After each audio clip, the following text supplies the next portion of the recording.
विमल, पोलो, जोबा केसरी, हर पल मनाओ नमस्कार, आप देख रहे हैं राष्ट्र की बात। मैं हूं मानक गुप्ता। बीजेपी के नए अध्यक्ष नितिन नबीन ने पद संभालते ही अपने इरादे साफ जाहिर कर दिए हैं। उनके निशाने पर हैं राहुल गांधी और तेजस्वी यादव। बिहार से आते हैं नितिन नबीन। अब जब वो पटना पहुंचे, लंबा चौड़ा रोड शो उन्होंने किया और अपना पार्टी कार्यकर्ताओं नेताओं को बता दिया कि अब पार्टी कैसे चलेगी। और पार्टी की रणनीति में सबसे आगे है राहुल और तेजस्वी पर फिलहाल जो दिखाई दे रहा है हमला।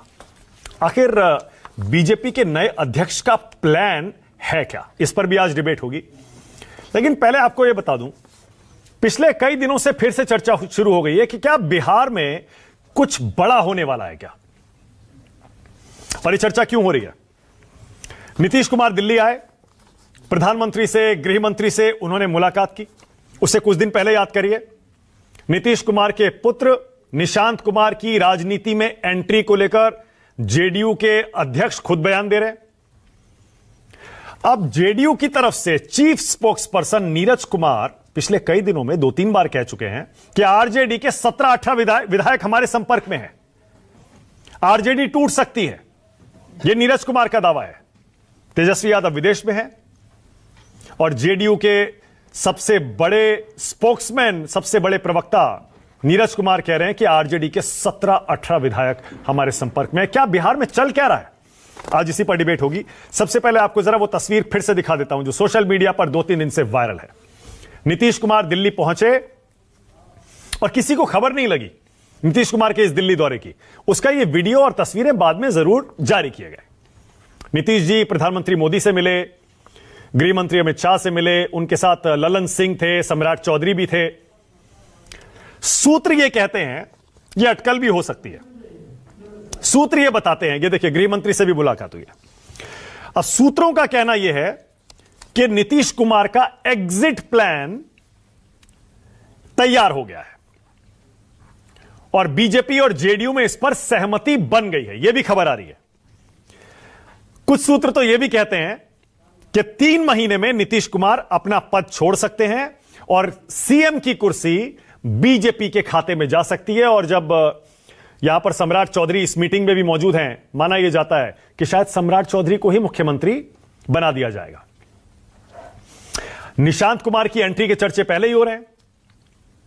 जरा याद करिए, जैसा मैंने पहले भी आपको बताया था, जेडीयू के बिहार के अध्यक्ष खुद यह बयान दे चुके हैं कि निशांत कुमार राजनीति में आए, ऐसा जेडीयू चाहती है, सारे नेता चाहते हैं। और खबर यह आ रही है सूत्रों से कि निशांत कुमार को बीजेपी डिप्टी सीएम बना सकती है, बनाना चाहती है।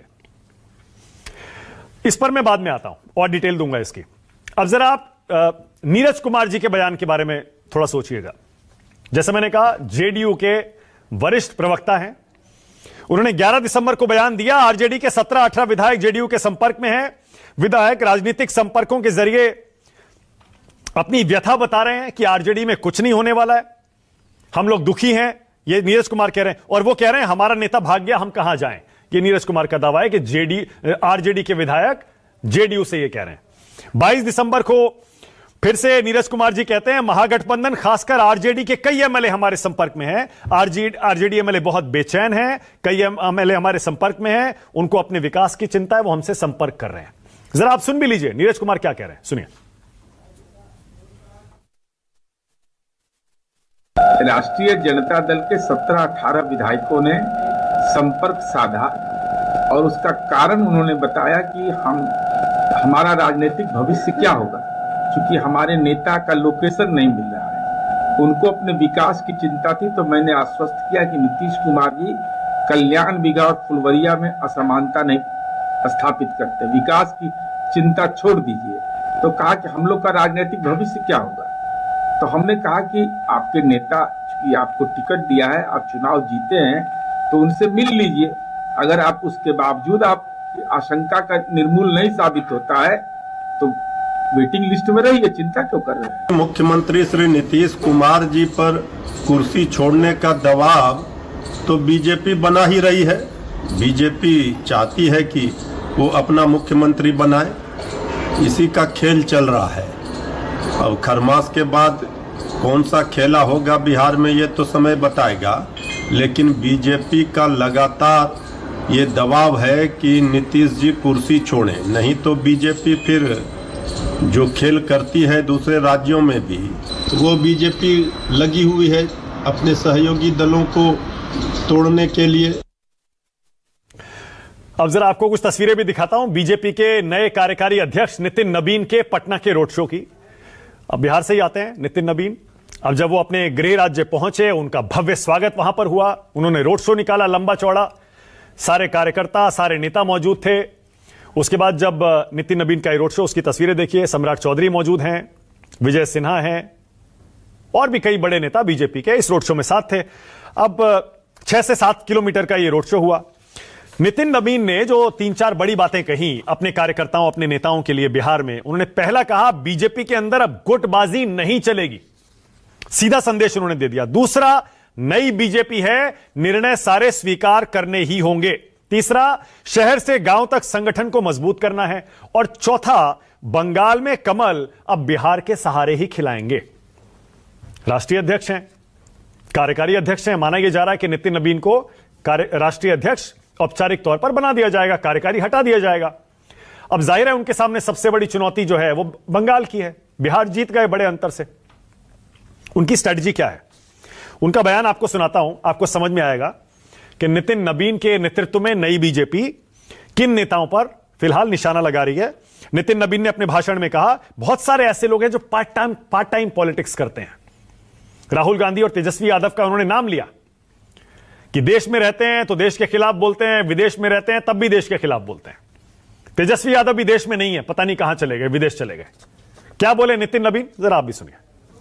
कोई बहुत लोग ऐसे हैं जो पार्ट टाइम पॉलिटिक्स करते हैं, राहुल गांधी टाइप, जो आधा समय बिहार में जब आते हैं या देश में आते हैं तो केवल एक देश की बात थोड़ा मोड़ा करके फिर विदेश चल जाते हैं। इस पार्ट टाइम पॉलिटिशियन से नहीं बनना है। हम लोग फुल टाइम पॉलिटिशियन हैं। हम भाजपा के कार्यकर्ता 24 घंटा काम करते हैं, 24/7 काम करते हैं। तो आइए भाजपा के कार्यकर्ता पद्धति से आगे बढ़िए। ये जो पार्ट टाइम पॉलिटिशियन बिहार में भी एक हैं, सदन चलता है तो सदन में नहीं नजर आते हैं, जब मुद्दा मिलता है तो सड़क पर नजर नहीं आते हैं, और जब मौका हार होती है तो फिर कहीं विदेश चले जाते हैं। ऐसे लोगों को सजा देने का समय आ गया है। बिहार की जनता ने सजा दिया। जो वोट की चोरी का आरोप लगाते थे, जनता ने वोट की चोट ऐसा लगाया कि बिहार से जो भागे हैं तो अब जर्मनी में जाकर बसे हुए। चलिए डिबेट शुरू करते हैं। राष्ट्र की बात में आज का सवाल अब आपकी स्क्रीन पर आ रहा है। आज का मेरा पहला सवाल यही है, क्या बिहार में राजनीतिक भूकंप आने वाला है क्या? क्योंकि बहुत कुछ चल रहा है जैसा मैंने आपको बताया। और दूसरा, राहुल तेजस्वी पर नए बीजेपी अध्यक्ष का आखिर प्लान है क्या? अभी ममता बनर्जी भी आएंगी टारगेट पर, क्योंकि अगला चुनाव बंगाल में ही है। आज राष्ट्र की बात में मेरे साथ बीजेपी की तरफ से के शर्मा आ गए, कांग्रेस की तरफ से मेरे साथ पूर्व डीजीपी करुणा सागर हैं, वो भी आ गए। नीरज कुमार को आप अपनी स्क्रीन पर देख ही रहे हैं, नवल किशोर आ गए आरजेडी से। सतीश के सिंह और कन्हैया भेलारी, 2 सीनियर जर्नलिस्ट मेरे साथ हैं, और दोनों बिहार से आते हैं। बिहार की राजनीति पर दोनों की बड़ी पैनी नजर है। कन्हैया भेलारी, आपसे शुरू कर रहा हूं।